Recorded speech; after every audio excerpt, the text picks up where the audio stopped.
As if my day isn't messy enough. I took a day off from making videos just to get some R&R. It did kind of pay off, but hopefully it will be fixed soon enough. I'm Mega Man NG, and I welcome you guys to another Dino Fury episode review. Hopefully it'll be on time for sure, but today we're going to be talking about episode 5, Winning Attitude. Here's the deal. I'll provide a synopsis as well as some of the things that I enjoyed. And there is plenty to enjoy about this episode. I'm not kidding at all. And for anybody asking, tomorrow you'll be getting 2 episodes of Crash 4. One that's episode 10, which I should have uploaded today but didn't. And the other is episode 12. I won't be going back into that for a little while. Let's just say that I feel like my sanity is going to break if I did. For obvious reasons. I need to finish Persona 5 Strikers. Let us begin. Izzy's training for an upcoming race, determined to win with the help of her cousin. But then a Sporix shows up to throw things on its head. However, when Lily runs late due to shopping, it gets Izzy a bit upset and decides to train on her own. The timing couldn't be worse, as the Sporix strikes while the race happens. Can the Rangers stop this Sporix? And can Izzy be able to realize her folly, that winning isn't everything? So yeah, new episode, new review. Surprisingly enough, I was able to watch it today because, well, I have an obligation to get these episode reviews in. Been doing this since I did Power Rangers Beast Morphers. Then I gotta set things right for tomorrow's videos, meaning, like I said, you're getting double the Crash 4. This episode focuses on Izzy, who's training to win an upcoming race with the help of her cousin, a Special Olympics athlete named Lily. Lily is played by Sarah Dalton, and she does a pretty good job, I won't lie. I don't want to sound as a means disrespectful, but I like how Power Rangers is mentioning other things like the Special Olympics. Pretty awesome. While Izzy's rival Fern is played by Jacqueline Joe. And like most episodes that teach a lesson that winning isn't everything, it feels a bit predictable at times. But thing is, this is Power Rangers. It doesn't need to be predictable. Sometimes it doesn't because it likes to throw a monkey wrench over everything when the bad guys show up. Not only that, but I really like how it shows that Izzy realizes that later on in the episode when she confronts Lily why she was late and how disrespectful she was, let's just say that it hits her like a ton of bricks. Makes her realize that she was a bit douchey. She's not perfect. She's just a bit thick-headed, and it helps with her development greatly. This especially helps when later on, when the race happens, Izzy rescues Fern from an injury she suffered. Now, normally she could have just kept on going and winning the race, but nah, that wouldn't be right. Instead, that she decides to do the only selfless thing to do, which is to help a fellow racer. And that to me really shows that the Rangers aren't selfish.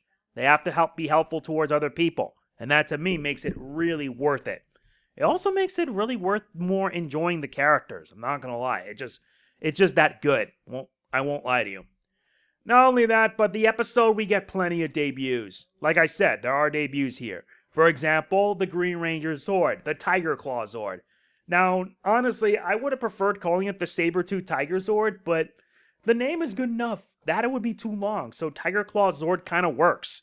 I feel like it's also becoming a nod to Power Rangers, with the minor difference being that there is no Pterodactyl Zord or anything like that.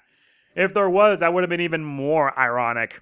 Considering that it always has to go back to Dino seasons if another series doesn't do well ratings-wise.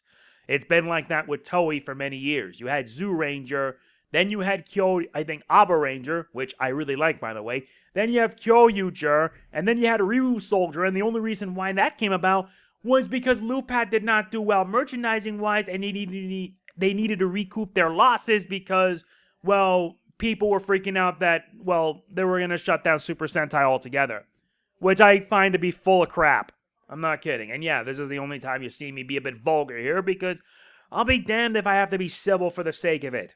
YouTube not helping, notwithstanding.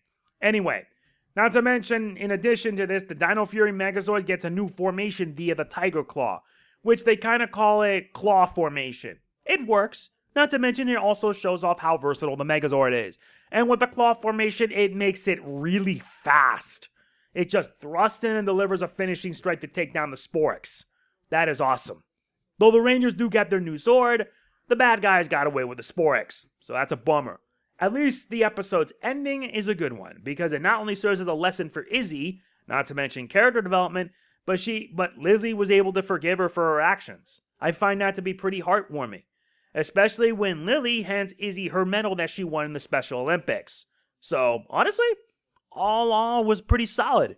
I really did enjoy it. And not to mention, it also gives her good character development for Izzy. Really is awesome, I'm not going to lie. These episodes just keep on getting better. Although I have to wonder what the bad guys were thinking and were trying to distract the Rangers, not realizing that the distraction wouldn't make much of a difference. At least now with this, the Rangers now have 4 of the 5 Zords. The only thing missing is the Black Ranger Zord, and hopefully we'll be seeing that later on. Though judging by the upcoming episode next week, probably. So yeah, I'm just going to say that this episode was really good. It was really solid, we got some debuts, and it was just really fun to watch. Plus, the Dino Fury Megazord continues to show its versatility in battle. I praise it for that, and I will continue to do so. My rating is an 8.5. I need not say more. If you haven't seen the episode, you should do so right now. I don't have Nickelodeon, so I have to find other means of watching the show. Because I'd rather not want to support the company after what they did to Rise. And the less said about that, the better. So anyway, what do you guys thought of the episode? Was it good? Was it bad? Was it not to your liking? Let me know in the comments what you think. I look forward to hearing from you, and you'll be expecting another episode review from me next week. That is it. If you enjoy it, hit the like button. It means a lot. Don't forget to like, comment, share, subscribe, and click the bell. I'll see you then. This is Mega Man NG signing off. Peace out. You so cool!